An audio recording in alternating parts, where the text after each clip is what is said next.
Très heureux de vous retrouver en ce moment sur Ecofin Télévision pour ce tout nouveau numéro de votre magazine économique Les Dossiers. Les dossiers sur votre télévision qui reviennent aujourd'hui sur des questions particulièrement intéressantes entre les États-Unis d'Amérique et la République démocratique du Congo, les relations diplomatiques mais aussi économiques. Nous allons en parler aujourd'hui avec notre invité depuis Washington DC aux États-Unis. Il s'agit des messieurs Antoine Roger Bolamba. Bonjour et bienvenue. Merci beaucoup, monsieur le journaliste. Bonjour. Je dois vite rectifier. Je suis à Washington State, à Seattle, à Washington.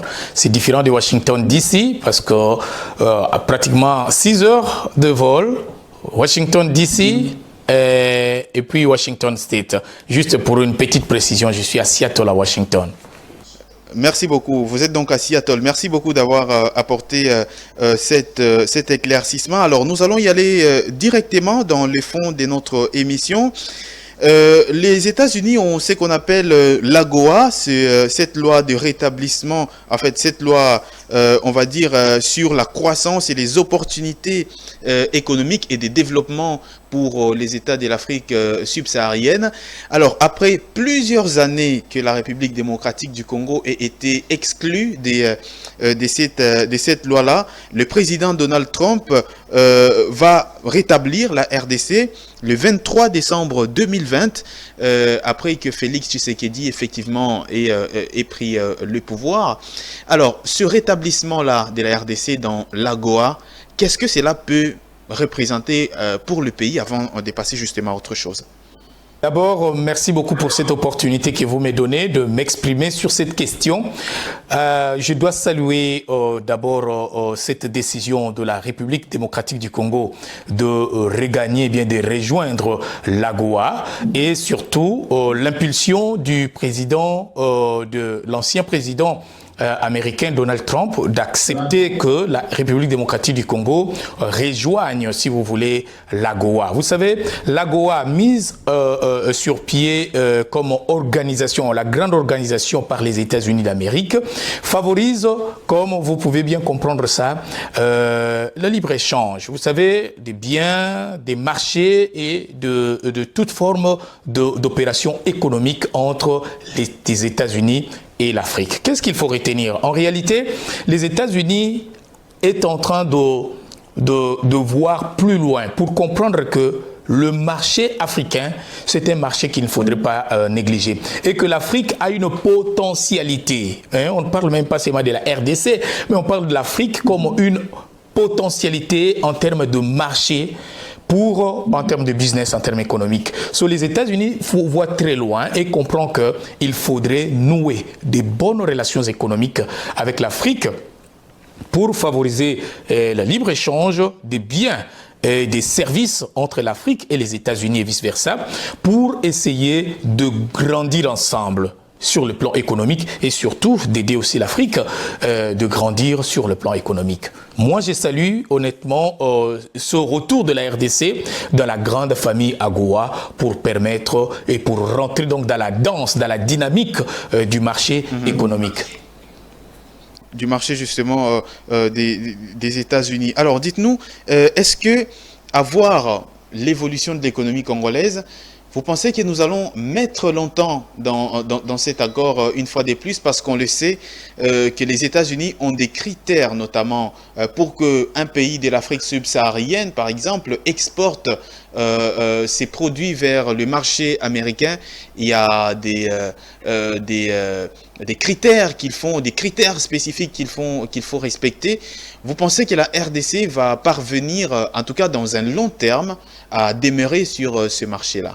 Bien sûr que oui. Normalement, si on ne répondait pas aux critères, on ne serait pas membre de l'AGOA encore aujourd'hui. Si la RDC figure encore sur la liste des quarantaine pays membres de l'AGOA, je pense qu'on a répondu aux critères. Parce que les pays qui ne répondent pas aux critères sont en dehors. On les a écartés. Vous voyez? Alors la RDC présente un marché potentiel pour les États-Unis. Vous voyez, nous sommes, si vous voulez, un pays qui a des potentialités qui pourraient aider aussi dans le marché, donc dans la coopération économique entre la RDC et les États-Unis. En réalité, parce que vous êtes en train de parler des critères, je ne sais pas si je vais extrapoler, mais il y a pas mal de produits qui viennent de la RDC et qui doivent rentrer aux États-Unis grâce au fait que nous sommes membres de l'AGOA. Ces services-là, bien ces produits-là, ne payent pas de taxes. Je pourrais peut-être aller dans les détails si vous me posez encore d'autres formes de questions, mais ce marché AGOA facilite que certains produits qui viennent de l'Afrique ne payent pas des taxes pour rentrer aux États-Unis. C'est tout ce qu'on peut comprendre un peu dans le cadre de ce libre échange entre l'Afrique et les États-Unis. Est-ce qu'il existe aujourd'hui des façons, en tout cas concrètes, vous avez essayé d'évoquer la question tout à l'heure, est-ce qu'il existe aujourd'hui des façons concrètes, des produits qui viennent de la République démocratique du Congo et qui sont commercialisés tranquillement et consommés sur les marchés américains? Chers amis, nous venons de la République démocratique du Congo et nous sommes nombreux ici aux États-Unis et nous mangeons le foufou, nous mangeons la chikwang, nous mangeons les mbinzo, nous mangeons les pondou, nous mangeons les matembele, nous mangeons, vous voyez, toutes ces choses-là, ici, on n'en trouve pas, ces produits en Afrique. Vous voyez, et ça vient, je vous assure mon frère, grâce à ce marché-là. Vous savez, la personne qui a commencé à Goa, c'est Clinton. Vous voyez, le président Clinton des États-Unis. Et Barack Obama, normalement, en 2015, ça devait s'arrêter en termes de projets à Goa. Mais Obama, qui était au pouvoir, Obama a encore relancé à Goa. Et ça facilite, si vous voulez, le libre-échange des produits et services. Et tous ces produits que je viens de vous énumérer, parce que ce n'est pas tout, vous voyez, ça ne paye pas de taxes. Donc, quelqu'un qui fait un conteneur de pondou en Afrique là-bas et qui amène ça ici aux États-Unis pour venir commercialiser, il ne paye rien. Grâce à Goa. Est-ce que cela justement peut représenter une bonne opportunité pour l'entrepreneuriat congolais, les Congolais qui entreprennent ici localement? Le marché américain, est-ce qu'il représente aujourd'hui une réelle opportunité de croissance pour les PME ou encore les petites et moyennes entreprises congolaises? Absolument oui. La question, c'est seulement pour nous, en tant que Congolais, c'est l'information. Si les gens ont l'information et qu'ils frappent à des bonnes portes, je pense qu'ils peuvent bien commercialiser les produits congolais ici. Vous savez, la chikwang, je ne sais pas combien ça coûte là-bas maintenant. Ici, nous achetons la chikwang à 5-6 $. Vous voyez la petite chikwang là, vous voyez un peu, 5-6 $. C'est un marché. En réalité, ça ne paye pas de taxes. Les gens qui ont investi dans ce secteur ici, c'est-à-dire qui ont leur boutique et qui vendent les produits qui viennent de la République démocratique du Congo, ces gens-là, je vous assure, ils font de l'argent. Ils font de l'argent parce que je ne peux pas citer le nom de quelques boutiques. Là, nous allons nous approvisionner en pondou, en matembele, en chikwang, en binzo, en mabele, vous voyez, pour les mamans qui aiment manger un peu les mabele. Vous voyez, vous savez, ça vient tout droit de l'Afrique. Il y a d'autres qui essayent de faire ça ici, un peu de chikwang, ils achètent un peu de bimpuka quelque part ici, un peu de makassa, ils font un peu de chikwang. C'est bien, ça marche, mais on nous le vend un peu cher. Mais ceux qui viennent tout droit du Congo, vous allez voir ceux qui vont, il y a des Congolais qui ont compris ces marchés-là et qui vont rester pendant quelques temps au Congo. Ils font faire leurs histoires par les Congolais. Ils font des conteneurs, des pondous, des chikwang et ils mettent les conteneurs et ça vient ici. Au nom de la Goa, ça ne paye pas de taxes et quand ça arrive ici, ils vendent ça aux Congolais. Ils font du business. Ils font du business. Vous voyez ?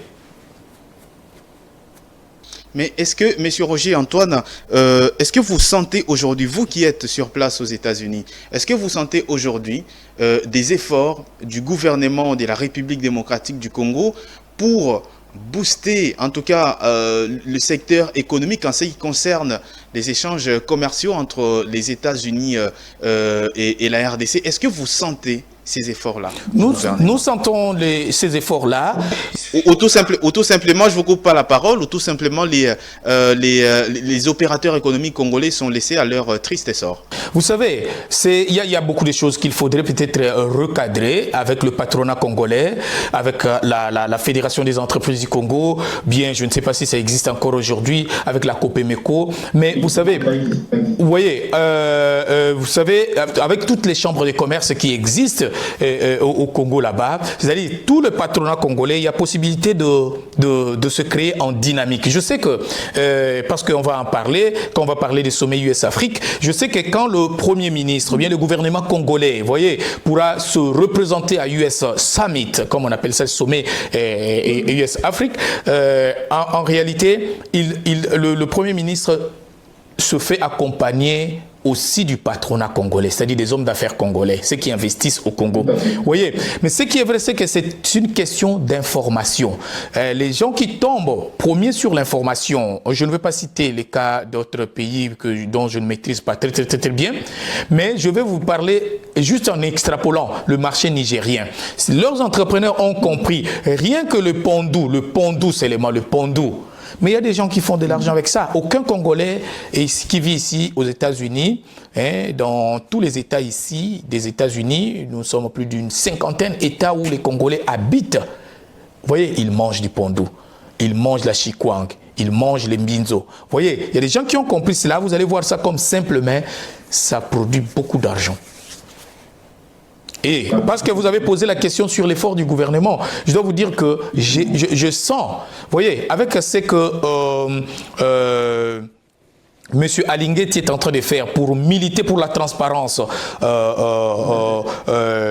si vous voulez, financier au Congo, faire un peu le contrôle, vous voyez un peu, lutter contre la corruption, ça pourrait encore, c'est une avancée, vous savez, Alinguetti est sorti comme ça, vous voyez, auparavant on ne parlait pas de lui, toutes ces choses-là nous passaient un peu dans l'ombre, on ne comprenait pas les choses qu'on est en train de comprendre aujourd'hui, là c'est d'une part, mais de l'autre part, quand je suis le ministre de l'économie congolais, quand je suis le ministre des Finances, quand je suis le ministre du budget, vous voyez, quand je suis le Premier ministre, vous sentez qu'il y a une volonté, il y a un effort de transformer les choses et de faire avancer les choses. Vous sentez qu'il y a un certain narratif un peu différent des anciens dirigeants de la République? Vous savez, la comparaison n'est pas raison, mais est-il qu'à l'époque, l'on a fait aussi des efforts. Mais ce qui est vrai, c'est que parce qu'on parle d'aujourd'hui, je peux dire tout simplement qu'il y a un effort qui s'est fait. Vous voyez, en termes du budget, par exemple, ce qu'on apprend, je vous donne seulement un exemple. Vous allez voir que le budget qui nous est présenté par le gouvernement aujourd'hui n'a rien à voir avec le budget d'antan. Tout à fait.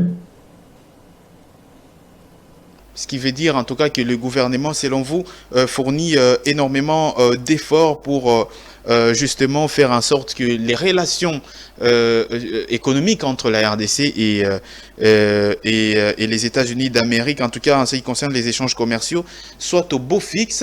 Vous l'avez évoqué anticipativement, la question sur le sommet USA-Afrique, ça va se tenir, ça sera là aux États-Unis du 13 au 15 décembre de l'année 2022, ça sera pratiquement dans un mois.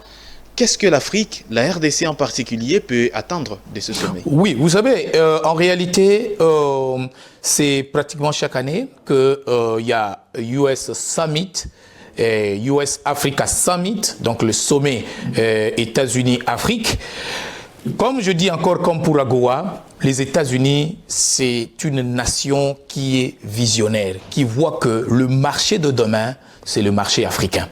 Donc, travailler avec des dirigeants africains, travailler avec des opérateurs économiques africains, ça pourrait ouvrir encore beaucoup d'opportunités en termes économiques. Vous voyez, alors, comme on a dit il y a quelques minutes, quelques secondes avant, la volonté de la République démocratique du Congo se fait sentir par son leadership politique et économique d'amener le pays vers l'avant. C'est-à-dire de renouer avec toutes ces organisations, toutes ces structures, de rester connecté, d'être là avec là où les choses se traitent, là où les choses se disent, il ne faut pas être en dehors. La RDC a préféré non seulement faire partie de US Summit, US Africa Summit, mais aussi faire partie de l'AGOA. Ça veut dire tout simplement que la RDC ne veut pas être en dehors de là où les choses se traitent, là où les choses se disent, en dehors du marché, je veux dire. Alors, la volonté du gouvernement congolais de faire partie de ces grandes structures-là, je veux dire,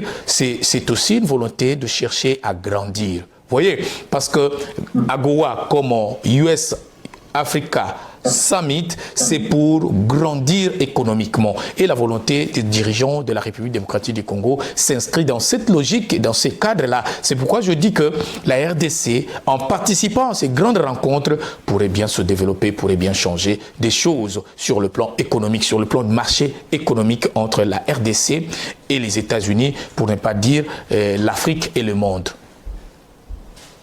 Alors, c'est un sommet entre l'Afrique et les États-Unis qui se tient, on va le dire quand même, dans un contexte assez particulier où la République démocratique du Congo, vous le savez, est agressée par son voisin de l'Est, le Rwanda. Est-ce qu'on peut s'attendre à ce que les États-Unis, à ce que la RDC puisse parler de manière franche au gouvernement américain sur cette question? Bon, vous savez... ce qui est vrai, c'est que d'abord c'était un regret. Je pense que j'ai suivi le discours du chef de l'État, Félix-Antoine Tshisekedi Tshilombo, quand il a parlé dernièrement de la situation à laquelle la RDC est en train de faire face, pratiquement de la guerre ou bien de l'appui du Rwanda au mouvement M23 pour agresser la République démocratique du Congo. C'était un grand regret. Et vous savez, quand vous regardez la mine du président, vous voyez qu'il n'était pas, il ne souhaitait pas vraiment que ce genre de choses arrivent au Congo. Pourquoi? Quand un pays est agressé et que le pays est en guerre, ça empêche des investisseurs de venir. Vous voyez, quand la température d'un pays est dans cette situation-là, il est difficile que les investisseurs viennent dans ce pays-là. Ce qui fera que sur le plan économique, ce pays-là continuera à se battre, à struggle, comme on dit en anglais. C'est-à-dire qu'il sera en difficulté. Vous voyez? Alors, malgré la bonne volonté de la République démocratique du Congo, vous voyez, cette guerre est comme imposée à la RDC par ceux qui veulent que la RDC ne puisse pas progresser sur le plan économique, sur le plan politique et sur le plan social. Mais s'il faut encore revenir sur le sommet Africa États-Unis. Justement, sur ce qui pourrait être le discours du gouvernement des États-Unis d'Amérique sur cette situation qui a pris d'autres proportions, en tout cas actuellement. Vous savez, j'ai suivi d'abord le souhait de Biden, parce que c'est le président Biden qui est en train d'organiser le sommet Afrique-USA de ce décembre, ici, du 13 au 15. C'est lui-même qui est la tête. Quand j'ai lu ce que lui il dit par rapport à cela, vous savez, c'est quelqu'un qui a compris qu'il faudrait travailler avec l'Afrique. Il faudrait coopérer avec l'Afrique. Je vais vous dire sans me tromper, mon cher ami, que sans l'Afrique, il y a beaucoup de marchés sur le plan international qui ne pourraient pas tenir. Vous voyez, même le marché américain. Sans l'Afrique, même le marché chinois pourrait être en difficulté. Vous voyez, donc, vous savez, il y a d'abord les Chinois qui ont compris aussi le bien fondé de travailler et bien d'explorer le marché africain, pour ne pas dire du marché congolais. Mais il y a aussi les États-Unis qui viennent, je peux dire en deuxième position, qui ont compris que le marché africain valait la peine de nouer le relation avec les dirigeants, avec les autorités, pour favoriser cette communication économique entre les États-Unis et l'Afrique. On voit plus loin. En réalité, ce discours-là, sûrement les autorités congolaises qui vont participer à ce sommet, ils vont nécessairement dans leur speech relever cette dimension-là. Un pays en guerre, un pays agressé, un pays qui est menacé, un pays à qui on ne laisse pas la tranquillité de se développer, comment est-ce que sur le plan économique pouvait bien être en bonne santé. Donc Donc je pense que le Premier ministre qui pourra justement prendre parole à cette occasion, le ministre des Finances, le ministre du Plan, il y a pas mal d'autres. Ça pourrait aussi être le président de la République lui-même. Le président de la République lui-même, s'il sera là, je pense qu'il ne manquera pas de tenir ce genre de propos. Mais peut-être s'il ne sera pas là, le Premier ministre sera là, il pourra parler en son nom. Vous savez, en 2013, ce n'est qu'une parenthèse que j'ouvre, nous sommes venus, l'équipe de presse, l'équipe des journalistes, nous avons accompagné le Premier ministre Matata Ponyo à l'époque pour participer au sommet US-Africa. Vous voyez, et moi, en tant que journaliste de la RTNC, j'avais la charge de produire un petit film sur les opportunités d'investissement en République démocratique du Congo. Le petit film a été projeté de 7 minutes, c'était projeté avant que le Premier ministre Matata Ponyo Mapon ne prenne la parole. Nous avons présenté toutes les formes d'opportunités que offre la République démocratique du Congo en termes de business. Et je veux vous dire la vérité que l'audience américaine, l'audience des investisseurs américains qui étaient là sur place avait salué. Et tout le monde était prêt à venir vers le Congo pour coopérer, pour travailler, pour investir. Mais voyez vous-même, qu'est-ce qui se passe? Mais avant justement de refermer cette parenthèse-là que vous avez ouverte, qu'est-ce qui avait fait à l'époque que les investisseurs américains ne viennent pas malgré les efforts de l'ancien Premier ministre Matata?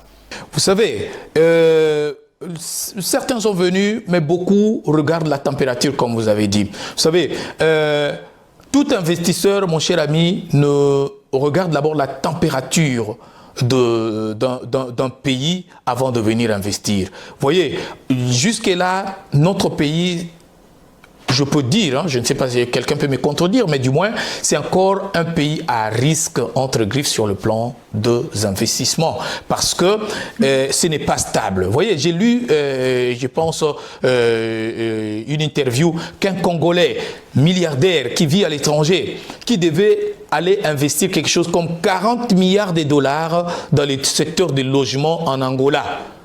On lui a posé la question, mais comment est-ce que toi tu es Congolais? Je ne vais pas citer son nom ici. Pourquoi toi tu es Congolais, tu n'es pas allé investir dans ton pays, tu vas investir en Angola? Il a dit, le climat des affaires et des investissements, c'est-à-dire le climat n'est pas favorable pour l'investissement au Congo. Donc aussi longtemps que nous serons tout le temps exposés à la guerre, exposés à des conflits armés, beaucoup d'investisseurs résisteront avant de venir. Donc c'est pourquoi l'effort du gouvernement pouvait aussi aller dans le sens, si vous voulez, je pense le président de la République est dans la lignée, tous les gouvernements avec lui, pour essayer de voir de trouver des voies et moyens pour que on revienne à une stabilité qui pourrait attirer des investisseurs. Tout à fait. Et on referme justement cette parenthèse-là pour passer à notre dernier sujet de cette émission. Le gouvernement américain a lancé depuis le mois d'octobre les visas diversité, comme elles appellent, les diversity visas, qui permettent aux personnes venant d'autres pays d'habiter et de travailler aux États-Unis d'Amérique. Ici, en République démocratique du Congo, l'engouement était vraiment immense. Vous qui êtes sur place, dites-nous, comment ça se passe, l'intégration des Congolais en particulier? Vous savez, les États-Unis ouvrent la porte à tout le monde, notamment aux Congolais de la République démocratique du Congo, en proposant aux Congolais de jouer à la DV. C'est vraiment une opportunité, mes chers compatriotes congolais, je dois vous dire la vérité. Ceux qui ont la chance, allez jouer. Vous voyez, pour avoir la chance de venir aux États-Unis. Alors, quand vous jouez à la DV et que vous gagnez, et vous remplissez toutes les formalités possibles, vous venez aux États-Unis. Jadis, qu'est-ce que l'ambassade des États-Unis exigeait? Que vous ayez quelqu'un qui pourrait bien vous accueillir aux États-Unis. Vous voyez, mais j'ai appris hier dans un dialogue que, je ne sais pas si c'est vrai, mais l'ambassade des États-Unis commence même à demander aussi que la personne qui va vous recevoir doit prouver qu'elle travaille, cette personne-là doit présenter ce qu'on appelle ici les W2, c'est-à-dire le bulletin de paye. Vous voyez qu'il a un income, c'est-à-dire il a un revenu pour vous accueillir. Donc, si vous présentez cela et l'adresse de la personne, on vous donne, on sait que vous êtes en train de partir entre les bonnes mains. Quelqu'un pourra vous recevoir pour vous aider, vous accompagner dans votre démarche d'intégration.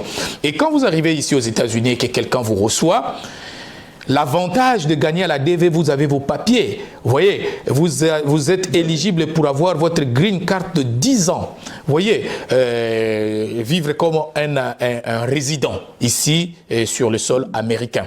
Vous voyez, alors avec tous les avantages que cela comporte, c'est-à-dire que vous êtes éligible pour avoir, si vous voulez, du travail, appliquer, demander, trouver du travail.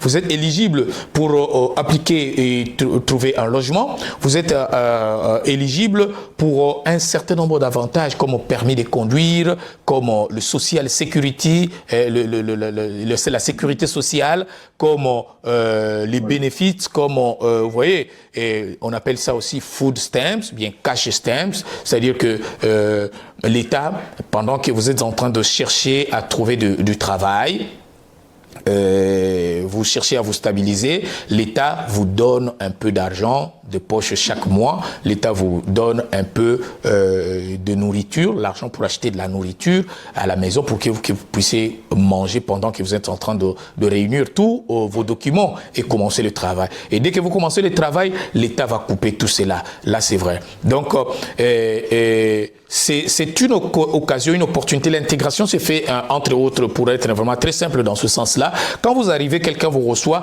il vous montre tout simplement les portes. Vous voyez, vous êtes arrivé, ok, donnez-nous les papiers que vous a donné quand vous êtes entré à la porte des États-Unis et vous donnez ces papiers-là, on vous aide, on vous amène légalement. Vous voyez, hein, il n'y a pas des mafias là-dedans à faire. On vous amène légalement là où vous allez avoir votre social sécurité, donc votre numéro de social sécurité, là où vous allez bénéficier de quelques avantages sociaux, quelques bénéfices, on appelle ça ici, quelques avantages sociaux, et puis on vous aide à trouver du travail, vous voyez, et on vous aide à trouver un permis de conduire. Si vous conduisez, si vous ne conduisez pas, on peut vous aider à apprendre à conduire et à avoir un permis de conduire, parce que ici aux États-Unis, en tout cas, nécessairement, vous avez besoin aussi d'apprendre à conduire et d'avoir une voiture pour aller au travail avec tout ce qu'il y a comme climat, tout ce qu'il y a comme, je voulais dire, contexte météorologique, si je peux dire ça, c'est nécessaire de savoir conduire. On peut vous aider par rapport à toutes ces choses-là. Et à part ça, on vous aide aussi à vous intégrer dans la grande famille congolaise qui est ici. Et vous allez commencer petit à petit à vous-même intégrer. Ce qui est très important aussi, on vous amène à l'école. Vous voyez, beaucoup de Congolais qui viennent ici, nous, l'anglais, ce n'est pas notre langue officielle, vous voyez, mais nous venons avec notre français, ça handicape beaucoup de Congolais à avoir un bon travail. Vous voyez, il y a certains Congolais, il a gagné la DV, mais il était ingénieur. Il a gagné la DV, mais il était journaliste. Il a gagné la DV, mais il était avocat. Il a gagné la DV, mais il était, je ne sais pas moi, enseignant. Mais quand ils arrivent ici, c'est difficile directement de faire ce travail-là parce que vous n'avez pas encore l'anglais. Vous voyez, l'anglais constitue un handicap. C'est pourquoi, là, j'appelle un peu à tous les Congolais qui suivent cette émission. Si vous avez le temps, allez à Cali. Allez dans des centres de formation en anglais, apprenez quelque chose, c'est à votre avantage. Il y a des Congolais ou bien des Africains qui sont venus ici, ils ne sont pas passés par l'école pour apprendre l'anglais. On appelle ça ESL, English as a Second Language, c'est-à-dire l'anglais comme deuxième langue. Vous apprenez l'anglais comme deuxième langue. C'est-à-dire que il y a ceux qui n'ont pas fait ça. C'est-à-dire quand il est venu, on a testé son niveau d'anglais. Non, il n'a pas besoin d'aller à l'école, directement il peut trouver, il peut appliquer pour un bon travail. Parce qu'avant qu'on vous donne un bon travail, la garantie de l'employeur, c'est d'abord, est-ce qu'il parle anglais? Vous voyez, quand vous allez faire l'interview, on fait avec vous l'interview en anglais pour voir si vous exprimez, si vous allez comprendre, si on vous donne telle instruction, si vous allez comprendre cela. Alors, si vous ne parlez pas anglais, ça constitue un handicap. C'est quand vous allez voir, ça constitue un handicap. C'est quand vous allez voir quelqu'un qui était avocat au pays, un peu bien enseignant, un peu bien journaliste, et quand il arrive ici, il fait de petits boulots. Vous voyez, on a vu des généraux qui arrive ici, généraux, c'est-à-dire de l'armée, mais qui arrive ici, et qui vient ici et qui balaye la route, pas d'anglais dans la bouche.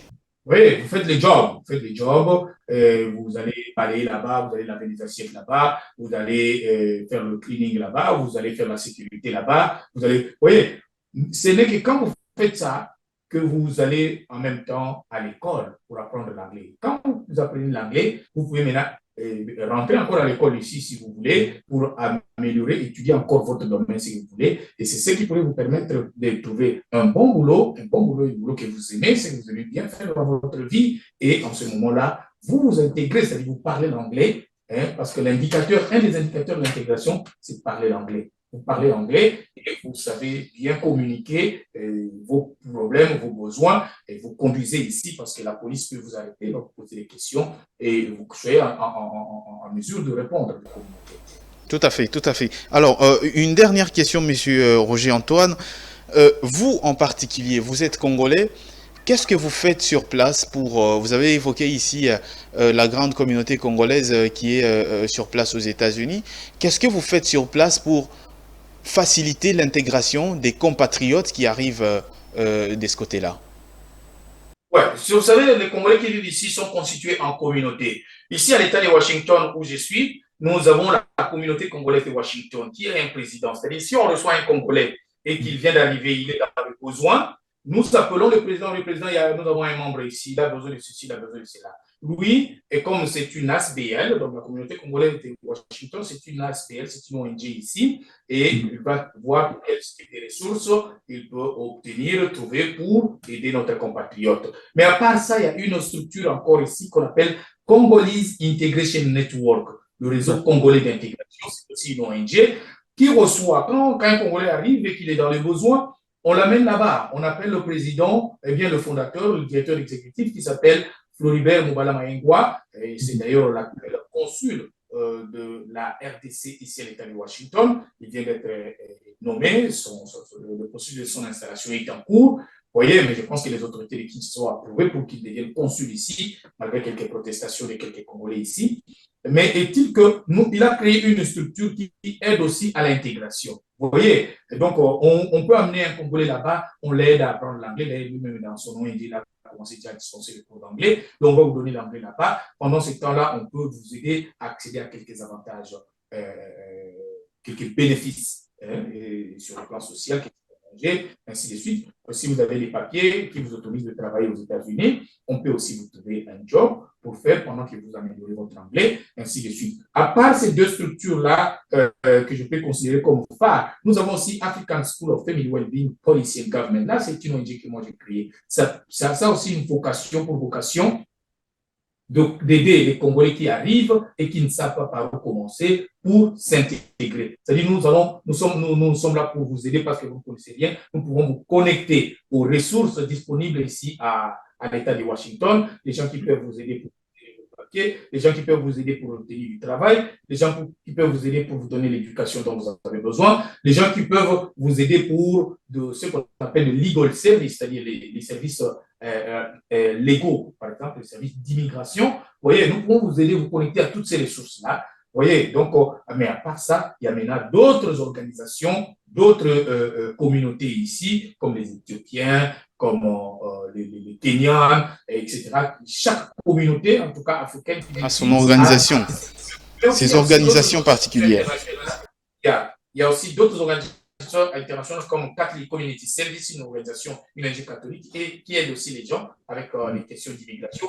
Il y a aussi IRC, comme on appelle ça aussi IRC, et International Rescue Committee, ça aide même nous en tant qu'entrepreneurs ici. Il y a des structures qui nous aident parce que vous êtes immigrants, vous êtes noirs, vous avez besoin des ressources. Et ça, on vous aide à vous intégrer parce que vous voulez faire l'entrepreneuriat, le business. On vous aide, on vous accompagne à vous donner les outils qu'il faut pour vous intégrer en continuant en faisant votre business. Merci beaucoup, monsieur Antoine Roger Bolamba. Je rappelle, vous êtes journaliste congolais, vous restez actuellement aux États-Unis. Mais alors, avant de terminer complètement, vous pouvez nous parler en quelques secondes seulement de votre organisation. Je le vois dans les fonds de votre écran, panneau 5 PRLLC. Vous nous en parlez juste un peu brièvement avant de conclure l'émission. Merci beaucoup. J'ai deux organisations que j'ai fondées ici aux États-Unis depuis 2021. J'ai obtenu tous les documents légaux, donc des autorités américaines, du département d'État américain. Je fonctionne d'abord comme Peno 5 PR LLC, donc s'il faut dire ça en français, Pano 5 PR LLC. LLC, c'est comme on dit là-bas, SRL. Vous voyez, j'ai obtenu tous les documents comme société à responsabilité limitée. Et qu'est-ce que je fais? PR veut dire tout simplement Public Relations. En français, relations publiques. Vous voyez, il y a des institutions comme les FACIC là-bas qui appellent ça communication des organisations. Vous voyez, j'ai créé cette structure qui fait de la communication des organisations, bien des relations publiques, pour aider les individus, vous voyez, pour aider les organisations, pour aider les institutions à communiquer, vous voyez, pour représenter les individus, les organisations, bien les institutions vis-à-vis du public, vous voyez, à travers les médias. Comme vous savez, nous, en tant que spécialistes, parce que si j'ai suivi une formation, j'ai obtenu un certificat comme Public Relations Consultant, c'est-à-dire consultant en relations publiques, c'est-à-dire que nous nous aidons, nous représentons, comme les avocats représentent un client qui a commis une infraction, vous voyez, un avocat va le représenter à la cour. Nous, en tant que responsables des relations publiques, des consultants en relations publiques, nous représentons aussi des individus, des organisations, des sociétés, des entreprises, des mouvements, des idées. Vous voyez, nous les représentons où? Nous les représentons aux médias. Vous voyez, nous les représentons au public d'abord, en passant par les médias. Et c'est le travail que moi, je suis en train de faire ici, aider certaines structures avec tout ce qu'ils ont comme problème sur le plan de ce qu'on appelle corporate communication, c'est-à-dire la communication d'entreprise, pour aider les gens avec les problèmes qu'ils ont des relations avec les médias. Ici, on appelle ça en anglais media relations. Et le problème que les gens qui ont des problèmes dans leur compagnie viennent eux-mêmes, ce qu'ils appellent crise de communication. Ici, en anglais, on appelle ça crisis communication. En fait, on aide aussi avec tout ce qui concerne le lobbying. Vous voyez, ces questions-là, c'est ça le travail que nous aidons pour aider Merci beaucoup, monsieur Antoine Roger Bolamba. Merci beaucoup d'avoir accepté à l'invitation de Ecofin Télévision aujourd'hui. Je vous remercie aussi. Je salue en passant mon neveu Charlie Makansi qui est avec vous là-bas. Je vous salue vous-même aussi, mon confrère journaliste, et je pense qu'on est ensemble. Portez-vous bien, que Dieu bénisse la RDC. Merci beaucoup. Je rappelle, vous êtes journaliste. Nous étions donc en direct avec vous depuis Seattle, dans l'État de Washington aux États-Unis. Merci une fois de plus d'avoir accepté à notre invitation. Nous sommes donc arrivés à la fin de cette émission. Merci à vous qui nous avez suivis partout en République démocratique du Congo et même dans la diaspora. Je vous dis, le rendez-vous est donc pris pour un autre numéro de votre magazine Les Dossiers. D'ici là, portez-vous bien et très bonne suite des programmes sur votre chaîne.